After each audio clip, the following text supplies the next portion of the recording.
gente, tudo bom com você? Da paz do Senhor Jesus. Eu quero falar sobre a segunda vinda de Cristo hoje. Esse é um dos assuntos mais enfatizados pela Bíblia Sagrada. Há cerca de 300 referências sobre a primeira vinda de Cristo na Escritura e 8 vezes mais sobre a segunda vinda.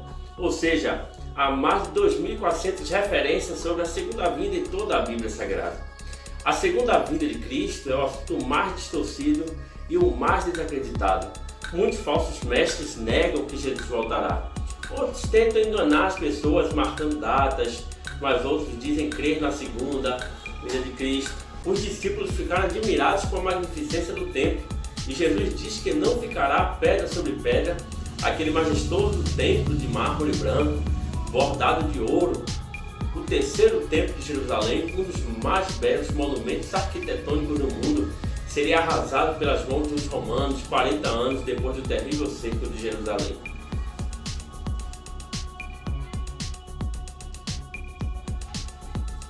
Em outra oportunidade, os discípulos perguntam quando se daria e que sinais haveriam da sua vinda.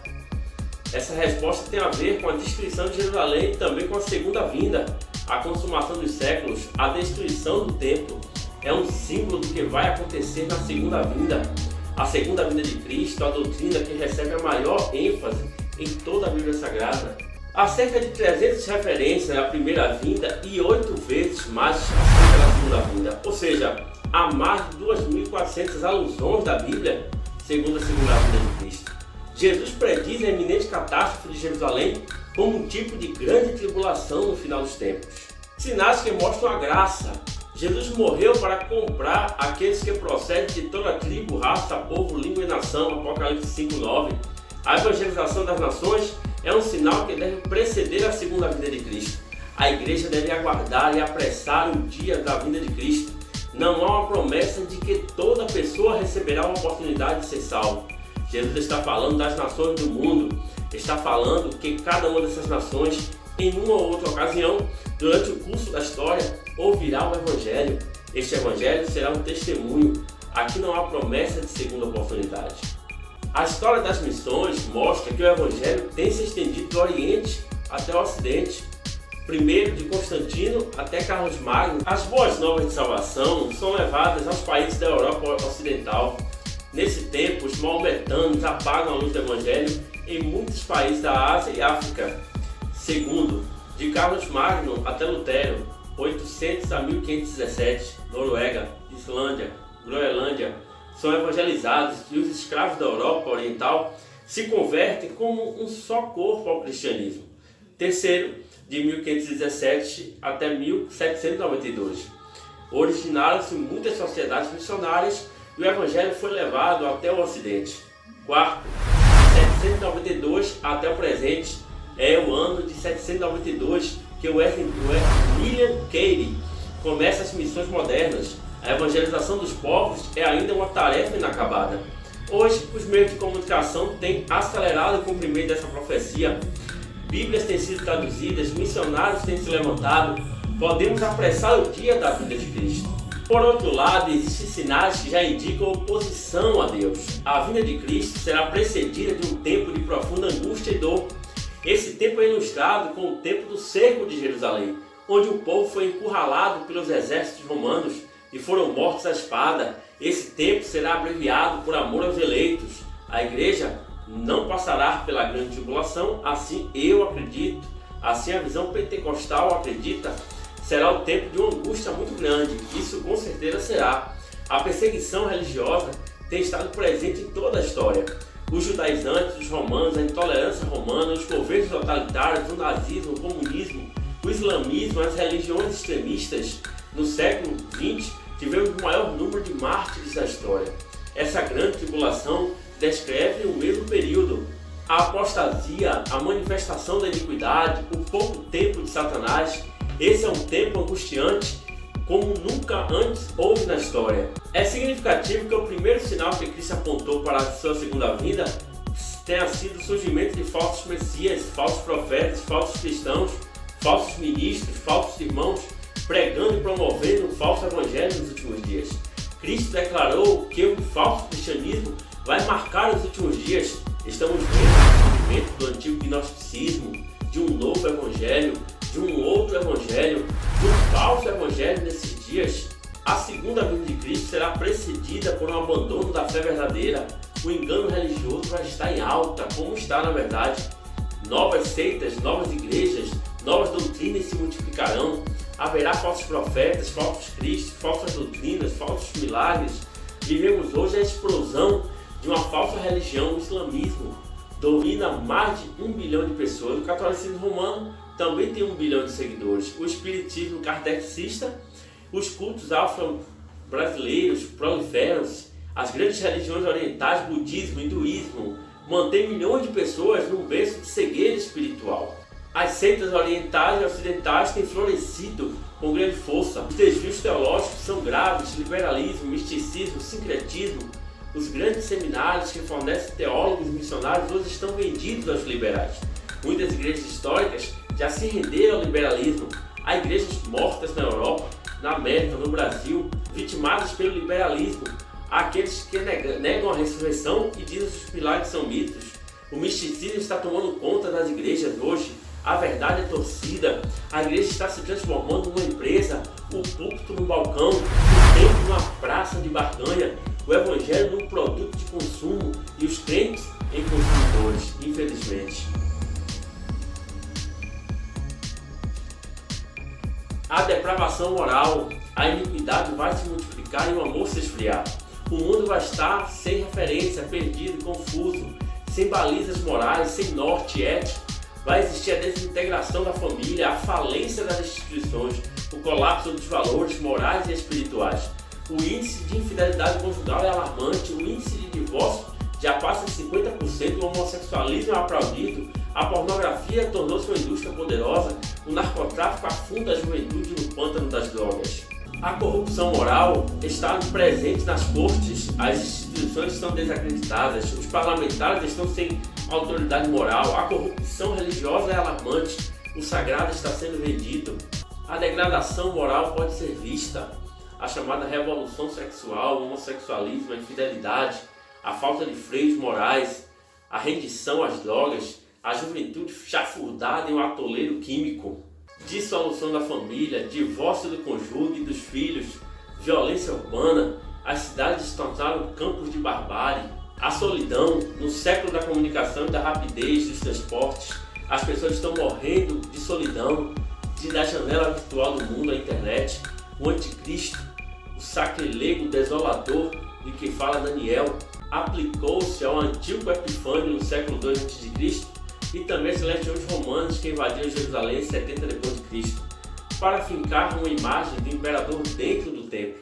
Eles são um símbolo e um tipo do anticristo que virá no tempo do fim. O espírito anticristo já está preparando o mundo para que ele se oponha e se levanta contra tudo que é de Deus. Ele vai se levantar para perseguir a igreja. Ninguém vai resistir ao seu poder e autoridade. Ele vai perseguir, matar, controlar. Muitos crentes vão ser mortos ao zelar pelo seu testemunho com a própria morte. O anticristo não é um partido, não é uma instituição, nem mesmo uma religião. É um homem sem lei, uma espécie de encarnação de Satanás que vai agir na força e no poder do diabo. Ele será levantado em tempo de apostasia, vai governar com mão de ferro, vai perseguir cruelmente a igreja, vai blasfemar contra Deus, mas no auge do seu poder, Cristo virá em glória e o matará com o sopro da sua boca. Ele será quebrado sem esforço humano. Nessa batalha final, o Armagedon, a única arma usada será a espada afiada que sairá da boca do Senhor Jesus. Sinais que indicam o juízo divino, as guerras. Ao longo da história, tem havido 13 anos de guerra para cada ano de paz. Desde 1945, após a Segunda Guerra Mundial, o número de guerras tem aumentado vertiginosamente. Registra-se mais de 300 guerras desde então, na formação de nações emergentes e na queda de antigos impérios, a despeito dos milhares de tratados de paz. Os últimos 100 anos foram denominados do século da guerra. Os últimos 100 anos já morreram mais de 200 milhões de pessoas nas guerras. Segundo a pesquisa internacional da FAO, quase 50% de todos os cientistas do mundo, 500 mil, estão trabalhando em pesquisas de armas de destruição em massa. 40% dos recursos das nações são colocados na pesquisa para fabricar novas armas. Falamos de paz, mas gastamos com a guerra. Gastamos mais de $1 trilhão por ano em armas e guerras. Poderíamos resolver o problema da fome, do saneamento básico, da saúde pública, da moradia do terceiro mundo com esse dinheiro. O mundo está encharcado de sangue. Houve mais tempo de guerra do que de paz. A aparente paz do Império Romano foi subjugada por séculos de conflitos, tensões e guerras sangrentas. A Europa foi um palco atingido de sangue de guerras encarniçadas. O século XX foi batizado com o século da guerra. Na Primeira Guerra Mundial, 1914 a 1918, 30 milhões de pessoas foram trucidadas.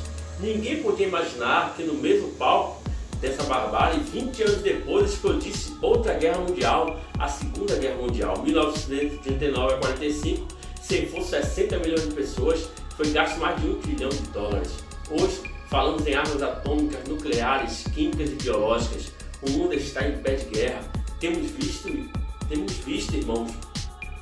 irmãos lutando contra irmãos e tribo contra tribo na Albânia, Ruanda, Bósnia, Kosovo, Chechênia, Sudão e Oriente Médio.